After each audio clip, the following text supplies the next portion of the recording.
No sugar, no cream. No problem. I just that's not really part of it. No problem, but I just like saying it. Sounds cool. Sounds cool. My name is Stern, and I'm excited to be here with you. Got my glass so I can see 3 feet in me. I'm ready to do this thing. All right, okay, I'm done. That didn't last very long. I just see some glasses. I want to do something silly. I do miss my air guitarist. Well, I don't think we're on IG now, so that's something weird. Zucker did something to that IG. Zuckerberg. Guys, it is Tuesday, the 21st of not March, April. Yep, that's the month. That is the month. And we are live. Appreciate you guys tuning in and checking us out. It's a lovely day here in Nashville, Tennessee. And hopefully you guys will enjoy the podcast as much as we do. And feel free to share the podcast with your friends there on Facebook or watch on YouTube, Spotify, wherever you are at. I am here with my co-host, Tim Wolf, the producer, the musician, the artist. Yes. And a great, just an all-around great guy. You all right today? I'm doing great. I am. I don't think we're live on IG. I'm trying to figure that out. So can you carry the? No, we're good. We're good. Yeah, Tim, as I said, is a part producer. Make sure we don't fall apart here, because I'm being barely held together by glue. So I am no help. No, Tim's was become very much a technology wizard here in the last 7 years with all his with producing his own music a lot of times, and right, and then that's right, social media, become quite the wizard on there, and then all the programs it takes to do it, and taking classes to learn what you need to learn to be efficient, yes. which is he's well beyond any knowledge of computers and just all the social media and all this stuff. It is. I'm still just posting my thirst traps. That's about what I do.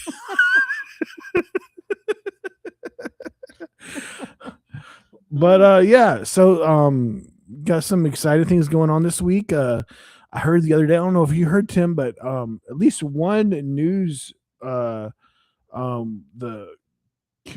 was it the Kilpatrick show that made an announcement that looks like that Nashville is getting the Super Bowl 2030. So we kind of talked about that. It was like, yeah, building a new stadium, you're going to have it. Kidding me. Well, they've been talking about that. Wow. So that's pretty good. It's going to be, they already got it figured out for the next few years. Going to be like in LA next year. It's going to be in Atlanta one of the years, and then I'm missing one of them. But then 2030, supposed to come to Nashville. So that's the official word, but Dan Patrick, he's probably got some inside information. He kind of announced it there. So yeah, which makes sense. I mean, it will just be less than 3 years old then. They're supposed to have it, I guess, ready after this next season, I think, so for 2027. So the 2027 season should be in the new stadium. And that would be pretty exciting. Then to have a Super Bowl here would be crazy. It was like, if I want to go, I should probably start saving 2030. So 3 years, 4 years away, 3.5 years. Exactly 4 years. I get just start the countdown. A little less than 4 years now. So yeah, probably cost you $10,000 to go to the game. So start counting your pennies now. Yeah, just divide it up in the day. How many dollars? how many dollars do I need to set aside to go to the Super Bowl? Yeah. I mean, I've been to a few games. I mean, for $10,000, I think I would. It's pretty nice and comfy to watch the game, and you can hear all the commentary. You don't got an uncomfortable seat. $10,000. I mean, you could buy a couple cars. Me especially, I'd probably buy 3 cars. I always buy junkers. That's why I didn't cry when my car was stolen. I bought it for less than $4,000. Which I got my eye on an SUV, so I think I'm going to be pretty close to pulling the trigger here, getting me another vehicle. Been going back on Facebook with a couple people, so hopefully. Facebook Marketplace? Yeah. God bless you. God bless you, nephew. You can deal with Facebook Marketplace. I cannot. I know there's literally like you ever run across some of those conversations people have had with yeah, I've seen a video of a guy doing video. I haven't seen him in a while. I used to do a lot of videos. This particular influencer, I haven't seen any of his videos, and he would do makeup. I don't think it was legit, but everything that was said is the kind of stuff that is said on there. I mean, you post, you offer it, and people will message you, is this still available, or what can you tell me about it? I mean, I had a electric lawnmower because that's what I used when I was in South Dakota, and I moved to Nashville, and my lawn was just too big, and also it was what too kind of thick. gas does it take? Right. I was selling for $50, and people would message, do you have the manual? No, I'm only asking $50. I don't have the box. I don't have the manual. It's all I have. Do you want it or do you not want it? And I literally ended up putting it out for the garbage, and I think somebody took it, or they didn't. I didn't care. I was so frustrated with dealing with the ridiculous comments and questions. What's the least you'll take? Well, what's the most you'll pay? That really torques people off when you come back. They say, well, what? You still got that lawnmower? Well, what's the least you'll take? And then if you come back to them, well, what's the most you'll pay? Oh, they don't like that. They don't like that. Yeah, one of the funniest ones I've seen is where ladies go back and forth, and she's like, I think you should go down this price because I'm having to drive a little ways. Ma'am, it's free. Yeah. Or I'm giving it away. Will you deliver it to my house, which is 45 minutes away from yours? It's free. We have entitled people. I had a lady who placed an order. I sell CDs and vinyl, and I had a lady earlier this week. Was it yesterday even? And so I do promise to give the MP3 downloads with the CD. So even if you don't have a CD, do you know that 50% of vinyl that is purchased today is never taken out of the wrapping? People buy it just for the collectability of it, or or maybe put it on the wall or display it. I don't know what they do with it, but they don't open it up. They don't play it. And so there's that part for CDs as well, because you put the liners in there, there's photos there. And I tell people that if you don't have, people say, I don't have a CD player. Okay, you don't have a CD player, but you could with the package, you get all the downloads, and you can listen to the songs on your phone with an MP3 player while you're perusing the CD. And this is $6, folks. Free CD and $6 for shipping. So we're not talking about a lot of money here. And people will always say, oh, I don't have a CD player. So this particular lady, Melanie is her name. Won't give her last name. But she bought the CD, bought the package for $6. And then she received the automated email that gives you the download MP3s. And then she sends me an email saying, I want to cancel my order. And when I used to go to grocery store, when I used to go to like, Macy's or whatever, or any kind of they would always ask you, they'd have to fill in the blank. Why are you returning this? She wanted to return it. And she got snarky. She said, I don't have to explain. This is bad business. Just give me my money back. She'd already gotten the MP3s I can't take that back. She'd already gotten that email. I did return her money because I do want my customers happy, but it put me in a bad mood for the rest of the day because why did you place an order and then I hadn't even shipped it yet? Thank God I hadn't shipped it yet.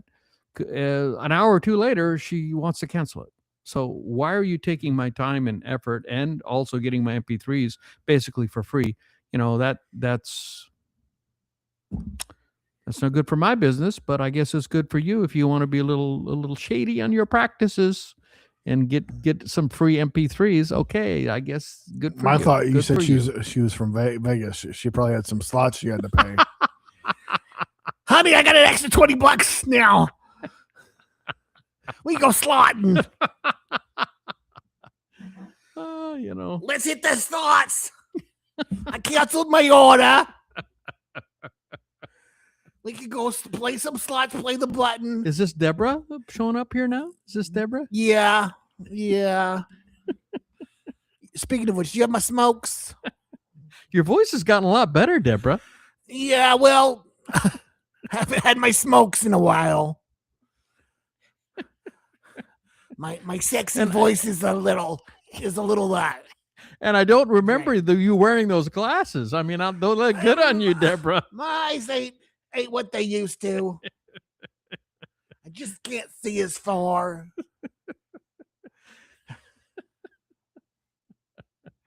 Okay, Debra. I saw a penguin flying the other day, so I was like, I don't think penguins are supposed to fly. Maybe it's my eyes. And sure enough, that penguin was an ostrich.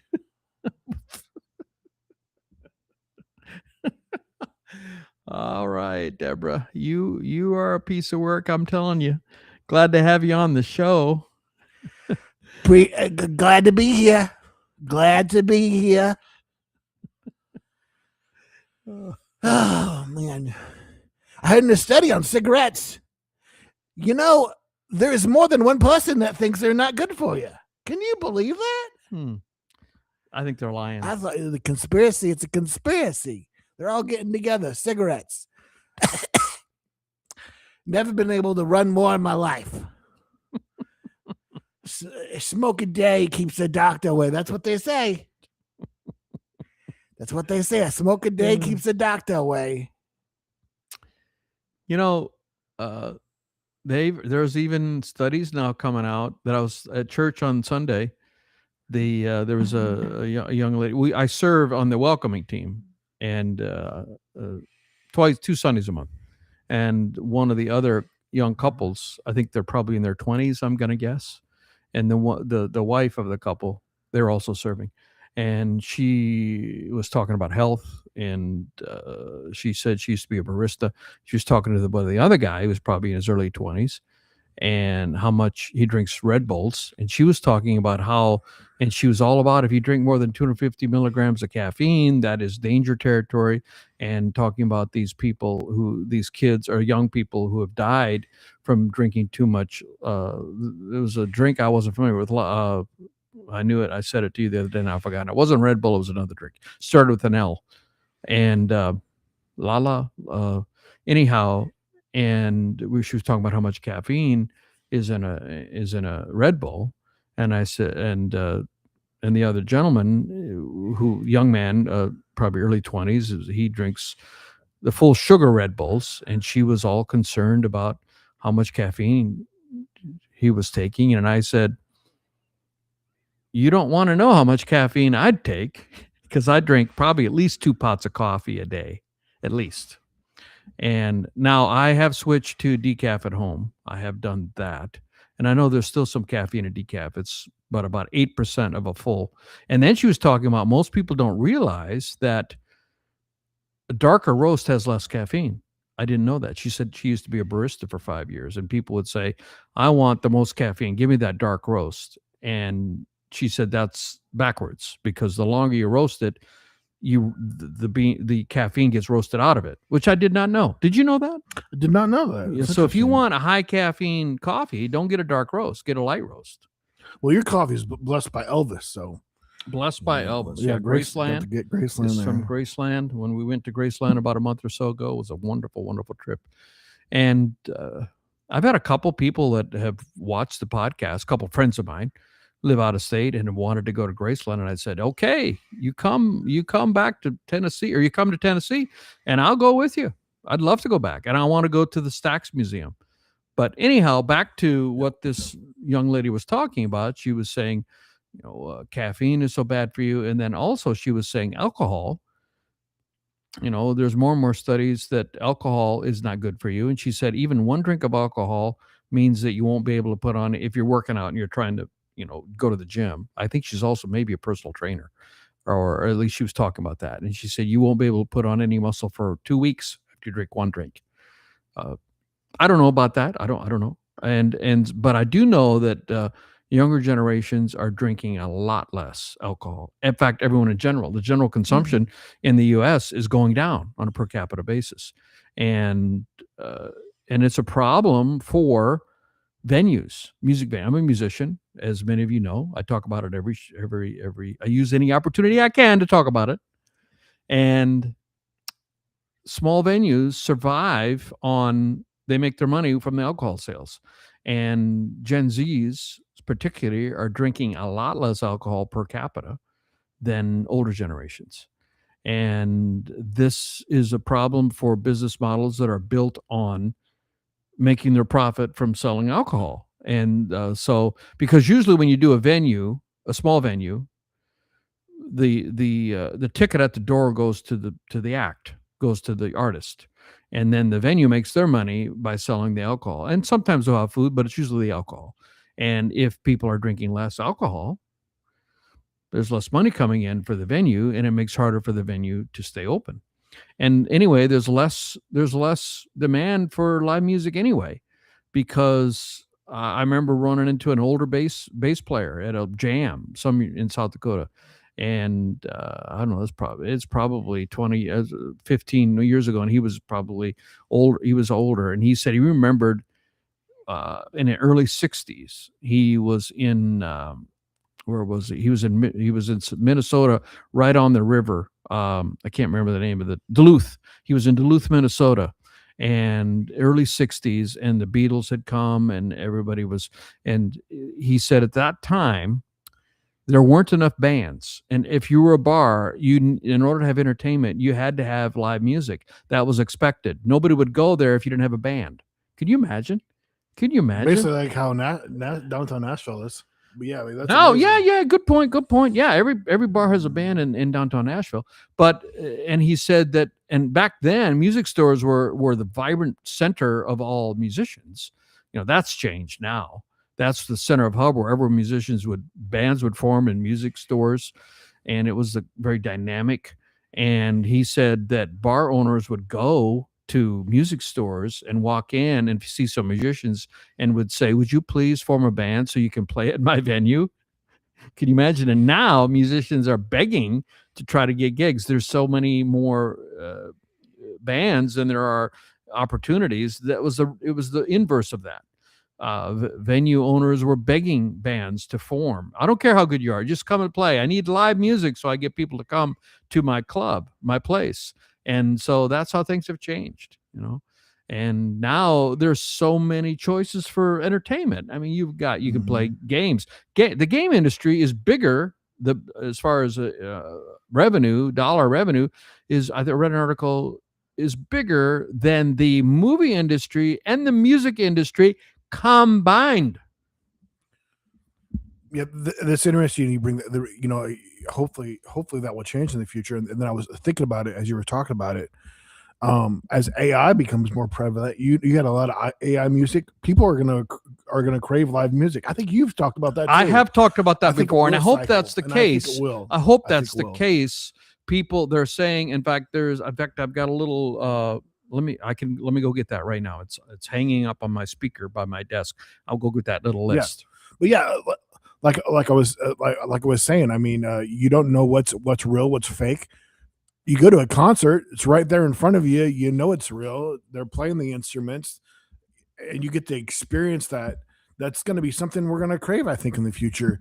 And I think possibly we'll have more time on our hands in the future too, as AI takes more jobs. Maybe our work week gets it could be. Hours. They've been talking about a shorter week for forever, and I think Germany went to a shorter work week. Nobody works after, or used to be. It used to be when I used to go to Germany on business. Nobody works after noon on Friday. It's a 4.5. So. Or I've heard of maybe it's Germany or of a country doing just 4 days a week, basically, that's pretty close to it. So this is Ted Goya. I've talked about him before. I subscribe to his. It's very inexpensive, less than $10 a month, and he's a very deep thinker. He's also a jazz musician, and I don't know how old this is. This could be 1 year old. I clipped this out, but he said my 9 predictions what the music industry will look like a decade from now. I think this is at least a year old. It's been up on my speaker, so it might have been the beginning of 25. But so we got 9. 9 more years. Decade, 9 years. Let's say, roughly speaking. I don't know in detail. So here are the 9 things. Number 1, major record labels will gradually turn into sterile IP management companies, and this will cut them off from the creative currents in society. So they'll just basically saying the music that they will produce will just be a rehash of already what's been done, and that's already the case. I mean, they're focusing more on catalog, like older music, like classic rock or whatever, and they're spending a lot of their efforts on that. And they're not developing new artists. That's a big trend. And it also, as someone on the charts, on the blues charts, I was on the blues charts, and I should pull up that blues chart. When I charted last July, of the top 15, over half of them were records that had been released like 20 years ago. Like Stevie Ray Vaughan was on the chart. He's been dead since the 90s. I'm in love Stevie Ray Vaughan. So, oh my gosh, I got an idea. We fake your death. Fake my death. That's it. Let's do it. Let's see. That's number 1, and he's saying that, and I see it. It's happening that record companies are focused not on. I mean, they haven't been focusing on developing new artists for a long time, and they will continue to be more sterile and safe, I guess. Number 2, artists will have many options to connect directly with fans, so they won't need huge music companies. That's good.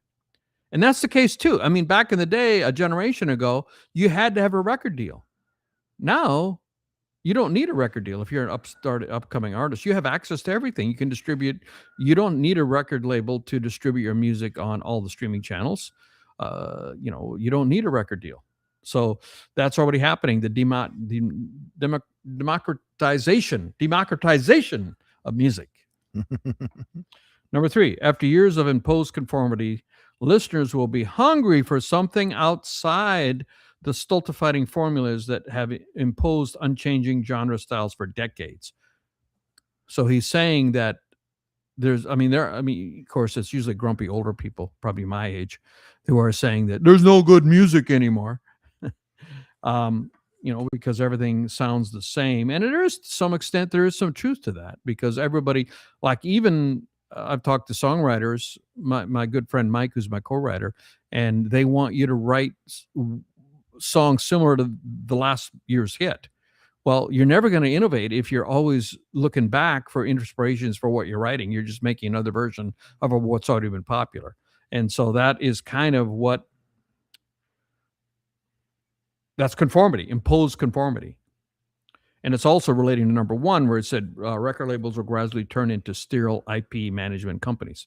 Number 4, alternative channels for music will grow much faster than large monoculture corporations and will be the place where new things flourish. So the alternative channels, and it's possible now. With social media nowadays, yes. I mean, you could, our biggest artist, one of the biggest artists, Justin Bieber. I mean, he was discovered back in the day when YouTube wasn't even hardly a thing, and he's now one of the biggest artists in the world. And now with all the different social medias, you can put yourself out there, and it can go viral, and it can just go viral. I mean, a bunch of people liking something, and you get your music out there. My phone isn't, or my computer isn't charging. This is not good. I see why. It was not completely plugged in. See, always things that can go wrong. Always things that can go wrong. Okay, charging.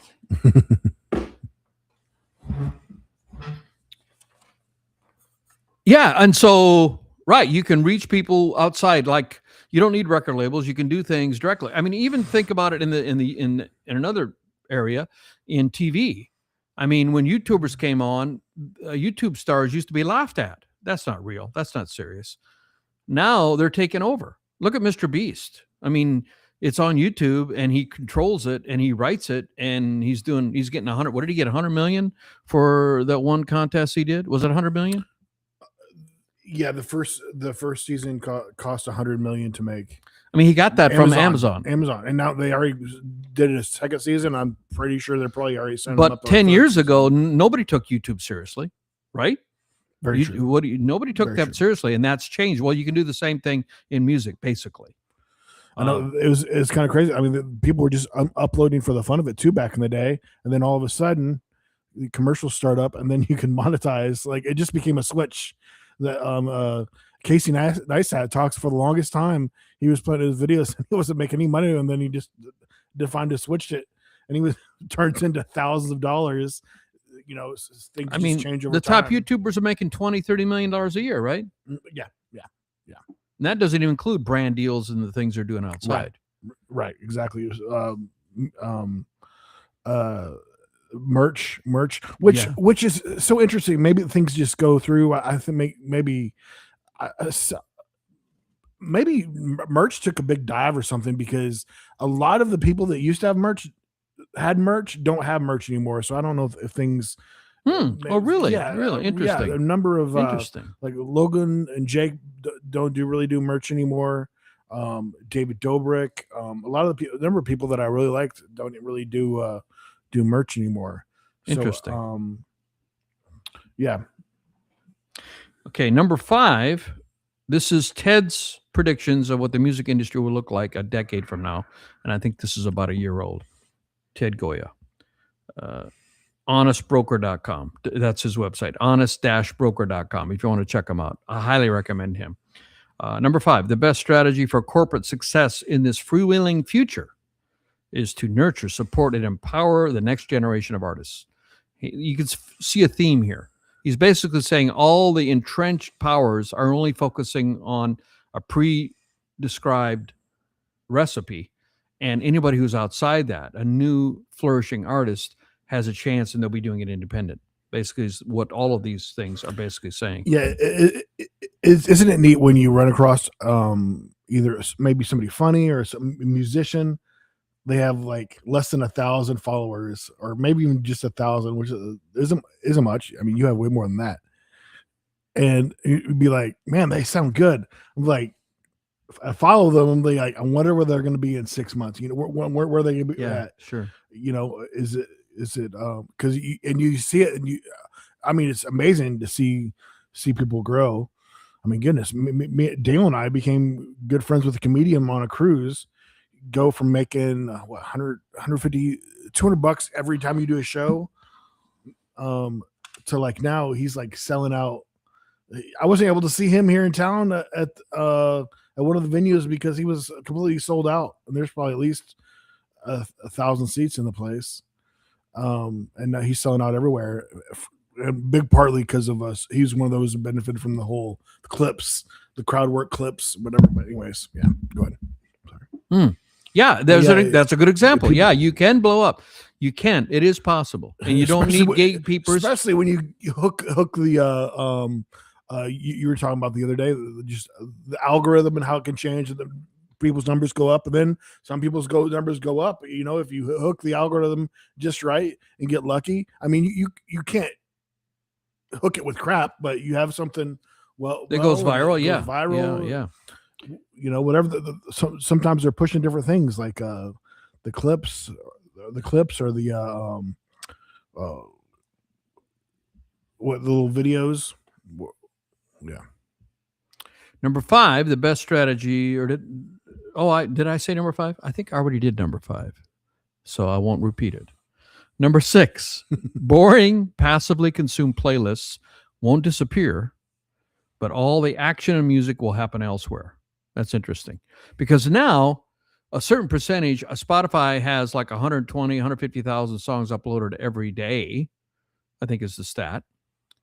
And now Spotify is generating their own AI generated music because they don't have to pay for that. They don't have to pay the artist for that. They don't have to pay the songwriter. They just use AI, and there's a higher percentage of them, and they're using them for their playlists. A lot of people consume music by playlists. You know, they want to chill, or they want to work out, or they want for a specific activity. A playlist is generally a whole bunch of playlists is oriented toward a specific activity. You want to chill, or you want high energy because you're doing a workout, or you're going on a run, or you're going on a road trip. And in fact, the highest percentage, I remember reading an article that summarized the highest growth genres, and I think this was last year, at the end of last year. And one of the highest growth genres was Christian music. And I listen to Christian music. I'm a Christian. I listen to worship music. But 70 to 80% of that music is consumed by playlist. People don't go searching for their Christian, especially worship.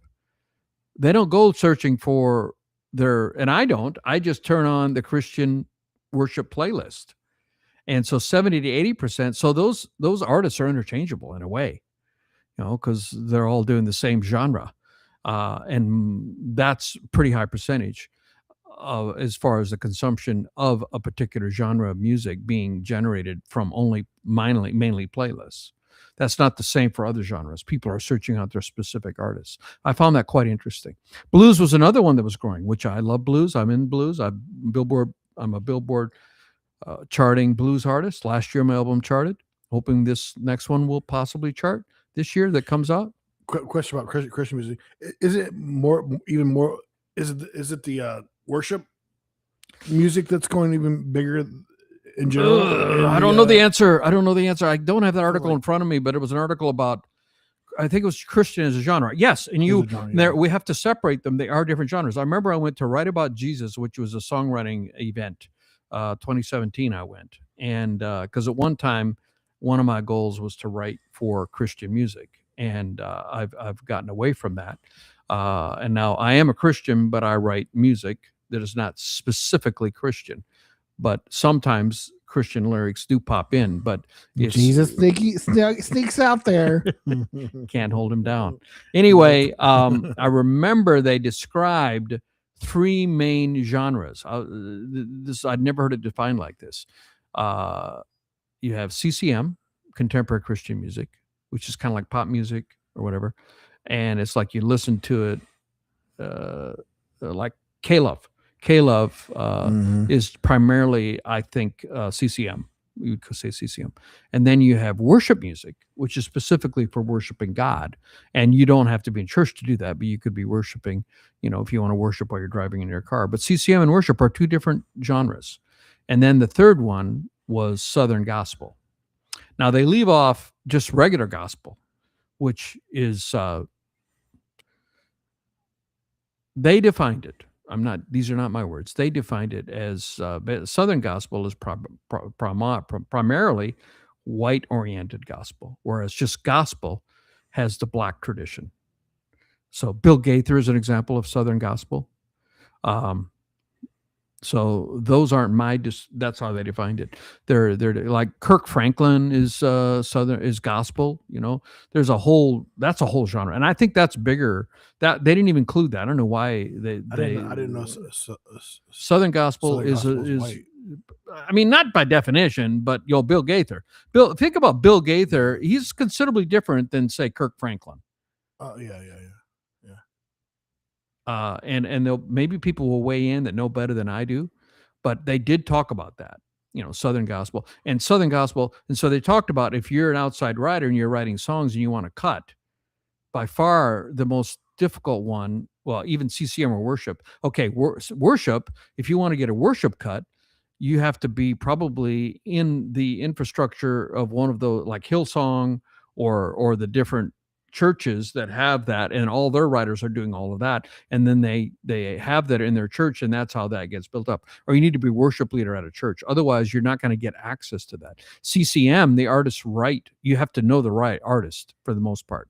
The artists write with the writers, and they said the most open of the three for outside writers that they don't know, outside songs that they don't have a connection with the artist, is Southern gospel. But Southern gospel is by far the smallest as far as reach. It's a real small genre. So I found that interesting. I learned a lot at that event. That's the only thing I learned, but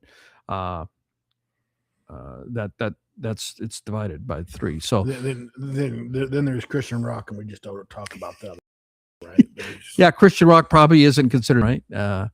There is my buddy Mike, he found a Christian metal church.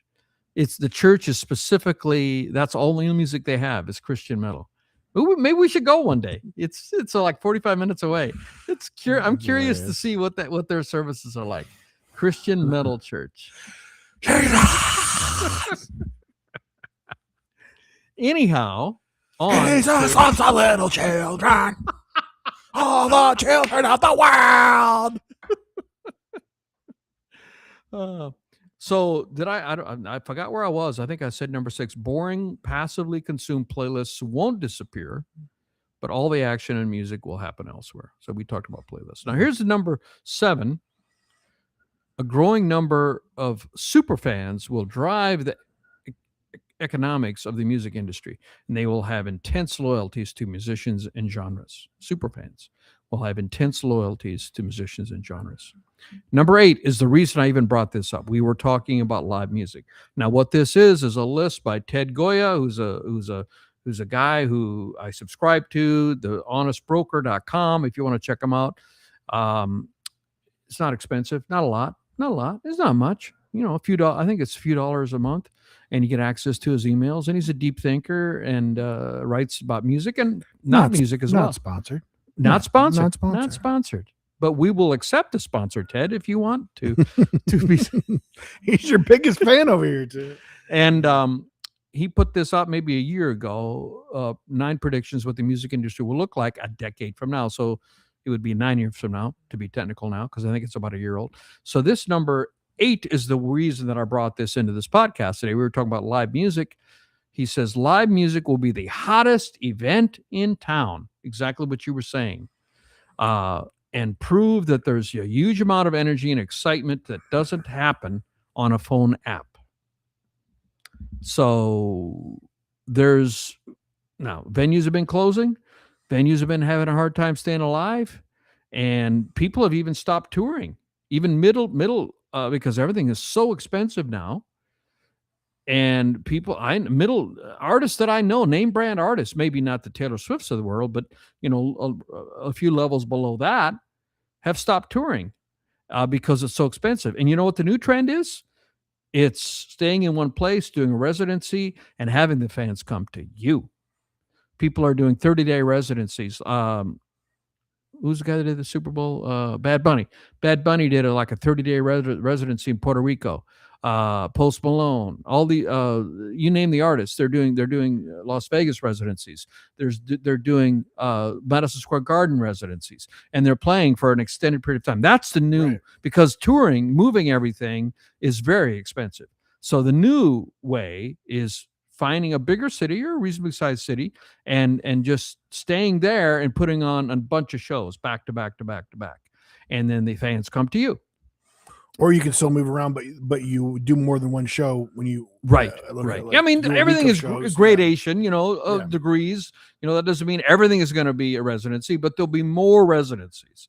And one thing that I found interesting, because will AI take over? Because AI can make music now, right? So as a songwriter, like many people are concerned, is my job going to be taken away? That's a common, especially for a young person. What field should I go into that is not going to get taken? And I've read an article saying the jobs that are most likely to be taken by AI. Well, it's already coding. Coding is already, if you're a current college graduate with a bachelor's degree in IT, it's tough to find a job right now because an experienced programmer with an AI program can replace 5 where they used to hire young grunts to come in and do all the 80 hours, 100 hours a week. Now that an experienced programmer can do prompts to an AI system and replace those people. They don't, there still needs somebody there, but to do the prompts and all that. So the AIs, and so as a songwriter and musician, well, do I have to worry about it? Do I have a job? And one person said it this way, which I like. He said, think about chess. Now, for the longest time, we didn't call it AI then, but a computer would play a chess. And around 2000, for the first time, a computer defeated a grandmaster. And it was a famous name. He was a Russian guy. He was a grandmaster, world champion. And the computer defeated him. That had never happened before, around 2000. And he was so devastated by that he retired. We should probably try to find his name so we can include. Can you find that if you have a moment? Well, first, as far as canceling this year, Meghan Trainor canceled hers. There you go. Yeah. Okay. Meghan Trainor canceled her concert, her tour. She tried to make up some excuse, but everybody knows that her tickets aren't selling like they. Well, not just that. Even if the tickets are selling, it's so expensive. Exactly, and all you had to do was probably lower them down. That she'd probably do fine. I mean, was in big venues. I know somebody who's not touring this year. Maybe it's not the time to bring that up. David is not touring this year. David? Well, keep going. That's the guy that's arrested for murdering the 14-year-old girl. Yeah. Let's see. David with a 4. David with a 4. He's not touring. He stopped touring. He canceled his American tour. Anyway, that's another subject. Just a body found in his vehicle. Just a body, yeah. He's been charged with murder now. Anyway, but you had a few more that canceled? I know there's a bunch of them, mid-level artists especially. Steve Miller Band? I'm not really familiar. Oh, I'm familiar. That's a classic rock guy. Yeah. Moonshire Bandits. I don't know who that is. Zachary Zahn? I don't know. Yeah, these are artists you probably don't know, but they're canceling because it's too expensive. But okay, back to the chess example. So, Machine beat the grandmaster, and this was 20-some years ago, and they've only gotten so much better, machine learning. So there's no way. I mean, with one hand tied behind his back, a machine, metaphorically speaking, could beat any chess player in the world. So would that mean that the interest in chess has gone away? No, au contraire. Chess, people watching two people play chess is at an all-time high. People love to go and see competitive chess matches. Even though everybody knows an AI machine could beat the crap out of anybody there. People don't care. They want real people. And so that was the example that it was given to me that I've hung on to. Yeah, AI may be able to create music, but people are still going to be hungry for actual human people who can play an instrument, who can sing. And that ties back into the live music will be the hottest event in town. So 20, 30 years from now, we're going to have robots out protesting.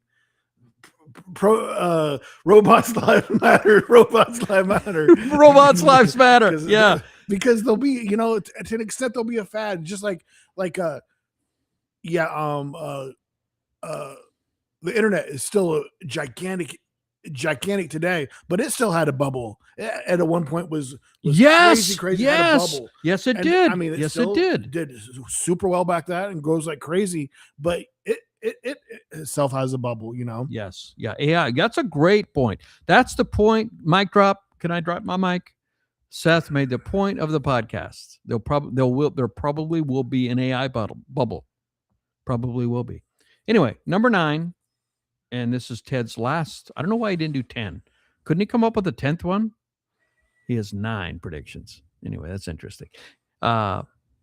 disruption will come from outside the current paradigm. We have to come up with the 10th one. We have to come up with the 10th one? Maybe. I don't know. Where disruption will come from outside the current paradigm. That's how innovation always happens.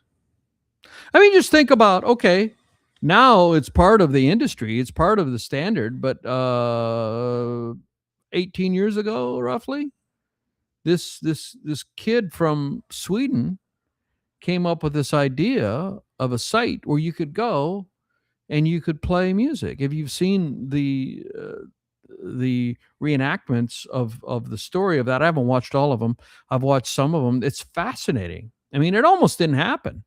People were against it because he had to get licensing. He had to get buy-in from the major labels, and they had to allow him to have license. But they're all concerned about how is this app going to have enough bandwidth to allow you to listen to any song?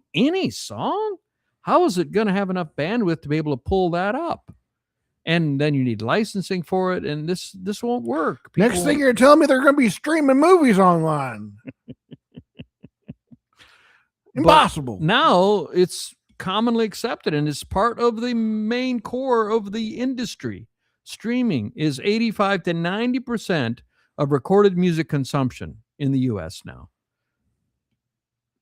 The streaming is 85 to 90%. I don't know. It was 80%, and I know it's growing. So I'm extrapolating this roughly 85%. I know it's over 80 of the revenue, and we were the leaders in that in this country. I remember going to a music industry conference in, I want to say 2018 in Nashville here, and there was a group from Germany, and they were saying that we're behind you. And I wish I could do it with a German accent. We're behind you. We only have 50% revenue from streaming. The rest is still physical media. They're still doing it the old-fashioned way. But I know that streaming has grown. In fact, when I see the reports, streaming is growing faster in other countries these days than it is in the U.S. The U.S. is kind of is matured. And I'm talking about revenue from a business standpoint. Revenue has really stopped growing for streaming. But vinyl and CDs are still growing. And I got CDs and vinyl available. TheWolfCreek.com. Yeah, commercial. Had a crazy fall. Speaking of something that had a crazy fall off, even vinyls had to fall off after CDs came off. And then, of course, CDs, once everything started going online, MP3s and all that, then CDs. But now they made a comeback. Definitely Walmart. I'd say Walmart has played a big part into the sale of CDs. Well, but now you can buy them online. You don't have to go to a physical store. I mean, they're one of the only places where you can just go. Right. And then there's music stores and yeah. I mean, back in the day, artists are complaining that here's mnemonic that I like to say. A lot of artists complain. And I understand. I mean, Daniel Ek, who is the founder, the man that I was talking about from Sweden, his name is Daniel Ek. He's a Swedish guy who started Spotify, and now he has more money than he knows what to do with. He gets paid $100 million. I mean, he gets paid so much money, and now he's investing into some nasty things, investing into AI warfare companies. I mean, questionable decisions, Daniel. But anyhow, and there are a lot of people who he's now part of the industry. He's now part of the infrastructure. When he was an outsider, now he's in the center of the industry. And of course, Apple Music and YouTube, there are other streaming, but Spotify is the leader of it all. And they are using AI, and they're doing podcasts. I mean, it's helped blow up podcasts. We are taking over. They like podcasts because you don't have to pay you don't have to have rights. Podcasts are cheaper for Spotify. So people complain, this is my point. People complain that they don't pay enough. They pay about, if you own all the rights to your song, if you're the only person that wrote it and you own the masters and you're not sharing with a publishing company, you will get about 0.3 to 0.35 cents per stream. So that means if you get 1 million streams, that's under $4,000. It's not bad, but it's 1 million streams, and people say it should be more. However, here's another metric I'd like to throw up. In contrary to that, people won't like this. Artists won't like this, but it is a fact. If you look at the summary, so Spotify has about 1/3 of the streaming revenue, about 1/3 roughly.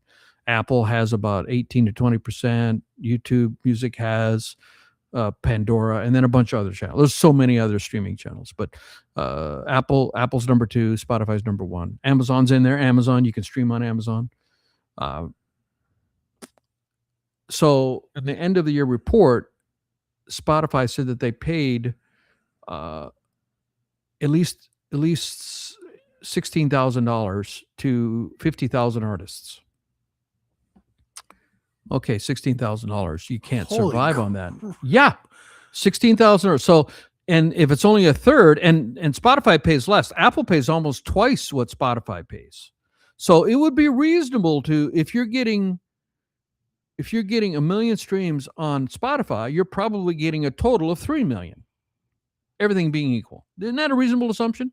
Because it's only 1/3 if people listen on different platforms. So if only 1/3 of the market is in Spotify and you're getting 1 million streams there, you should be getting 2 million elsewhere. Is that a reasonable assumption? Yeah. Okay, so with that assumption, that means $48,000 times 3, and probably more than that because other channels pay more. Apple pays almost twice what Spotify does.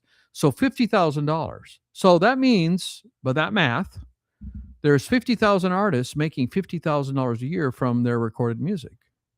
And people are saying, oh, it was better back in the day. It was better back in the day. Well, let me give an example that will throw a monkey wrench into that reasoning. Back in the day, when you had to go to Tower Records to get there was no internet. You could order on the internet. You could mail order, but nobody ordered by mail order. How many artists were there at Tower Records? There weren't 50,000 artists in there. You had to have a record deal pretty much to get into Tower Records or the equivalent record store. I'm going to venture to say that there were less than 5,000 artists in any record store back in the day when it was before streaming, when all was physical. And then you had breakage, you had returns, you had to pay for their distribution. It wasn't all sunshine and rainbows. You had a record label. You pretty much had to have a record label. So I'm going to say that only 5,000 artists were even in a candidacy to make 50,000. So 10 times the number of artists are making 50,000 a year or more. I mean, if you really wanted to, you could literally record a song today and post it up on Spotify tonight. You know, if you're in a big rush. I mean, it's harder as far as doing everything you need to do. It's probably hard, but I mean, it's literally possible. You could write a song, record it, and have it uploaded on Spotify tonight. But that's it. But still, you know, I'm not saying that we're in an ideal situation for artists. No, we're not. Pros and cons. But before you throw out, strikes and gutters, ups and downs, the dude abides. Oh yeah, I thought of you the other day because it was in theaters for one day. I think it's the anniversary, 30 years or something, 30 plus of the Big Lebowski. 40 years. Yeah. They had in theaters for one day. Really? Yeah. That's just your opinion, man. It really was.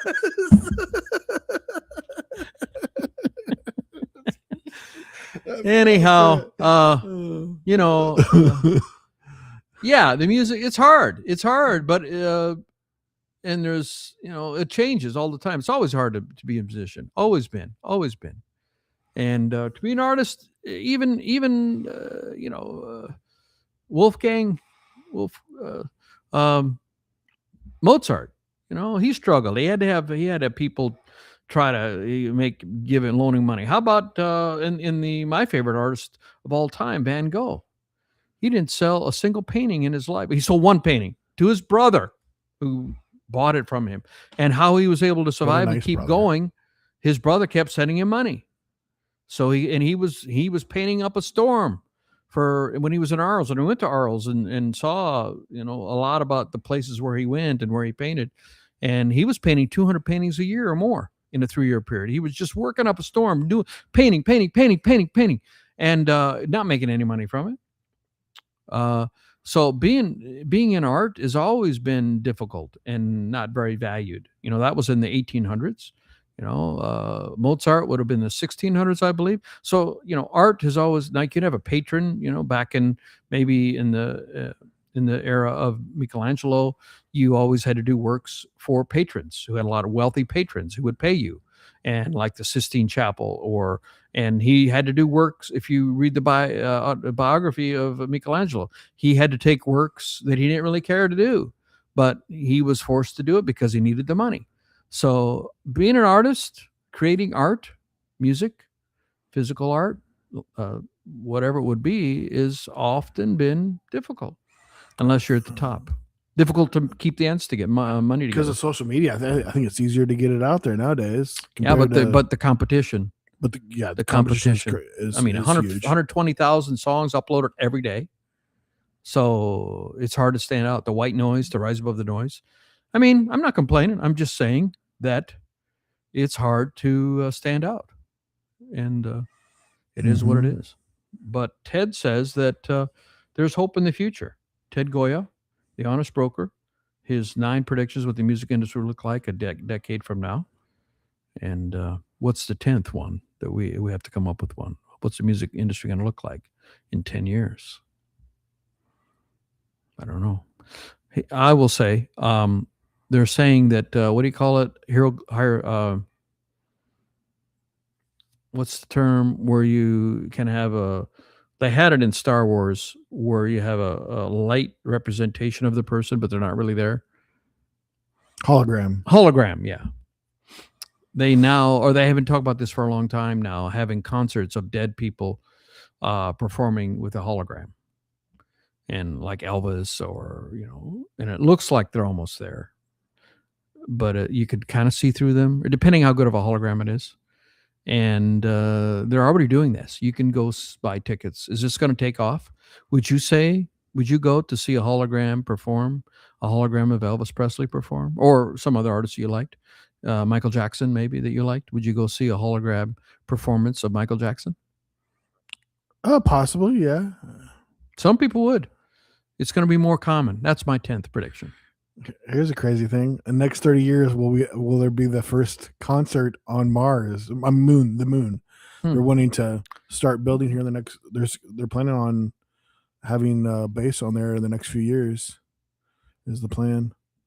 They just did that practice around. They did. And I think they're Artemis. Yeah, that was I didn't even know about that until you told me about it. And then when I was in Atlanta and I was watching the Celtics, I was at the Wings place and watching the game, and the guy next to me asked the bartender to turn it to the news because they were re-entering the atmosphere. And I admit that I hadn't even kept up on the news, and this guy was really all about it. And he was concerned that they were going too fast. I mean, he was really knowledgeable about it. They had to slow down, and they had all these parachutes. It was interesting hearing him talk because he was well informed, and he was concerned that they were able to make it. Obviously, if they landed safely, and all the astronauts were safe.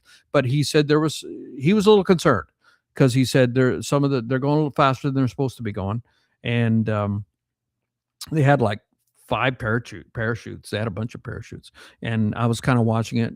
The Celtics were blowing out. I don't remember who they were playing, but they're blowing them out.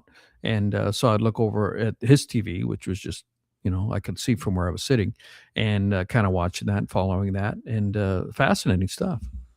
Late 28 is when they're planning to land on the moon officially. So that's exciting. And then China's trying to do it too. Their plan is by 2030. About time we went back. I know, it's ridiculous. I mean, we should have a base there. I mean, it should be a reasonably priced to fly. I mean, it's just like flying cars. We should have had flying cars years ago.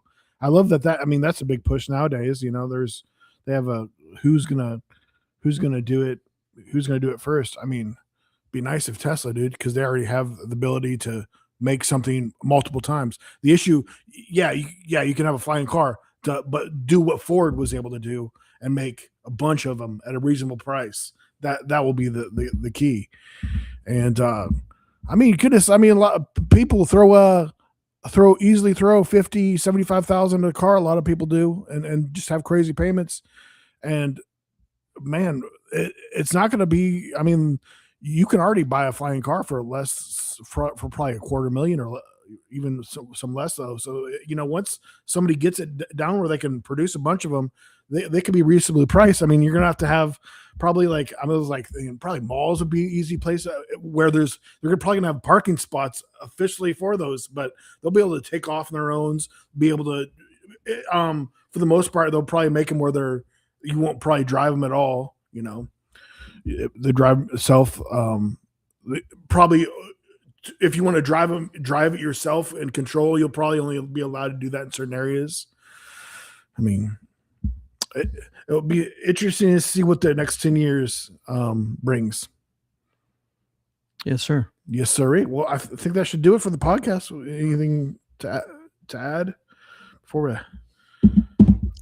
Sounds exciting. What is music? Where will we be with music in the next year? I definitely see it coming back around with AI and that desire, that want to see live music. Yeah, I mean, there's still a big desire for music. I mean, you see, all these kids going to the festivals and stuff. Those are gigantic. Thousands and thousands of people there. But yeah. Well, guys, appreciate you watching. That was a good list. There was a 10 list before too. There was more something different. Yeah, I collect those lists. There was another one. Yeah, predictions for what's going to happen. I enjoy cutting those out and seeing them, and I like to think about history. I like to learn about history. I was today years old. There was an article about maybe save it for the next podcast. Alrighty, you heard it here first. Lots of excitement for the next podcast. Stay tuned next week. To be continued. Tuesdays, 5:00 Nashville time. We've been pretty consistent. We're at 86. This is 86. Now, when we get to 100, we're going to have a big deal. I'm thinking we got to have a big deal. Suits and ties every Tuesday. Got to be a big deal on our 100. I mean, we got to start thinking about it now. $10. Sorry, we're going behind a paid wall. So we're getting up there. 100. That'll be a big deal when we get to 100. It's not going to be that far. Will it be this year? Yeah, that'll be this year. That'll be 3 months. Mm-hmm. This is only April, so it'll be it'll be yet this year, unless we start missing some. If we do it every week, we should be sometime in October or November. So, yes, sirree. Exciting. Thank you for coming with us. Yeah. Well, guys, if you are not following us, please feel free to follow us. Tim Wolf, Seth Ohms on all the social medias, Facebook, Instagram, YouTube, Tim Wolf on YouTube, and then also No Sugar No Cream on YouTube and Facebook. And Instagram. We have Tim Wolf and No Sugar No Cream on both on Instagram, both on Instagram. So we're trying to cover all the bases. Got to cover all 4 of them. That's first, second, third, and home. Guys, if you're watching us on Facebook right now, feel free to just share the podcast and gets it out to more people. That way it helps us out. But guys, we appreciate you, and thank you for sticking with us, and we will see you next time. Thanks for watching. Bye.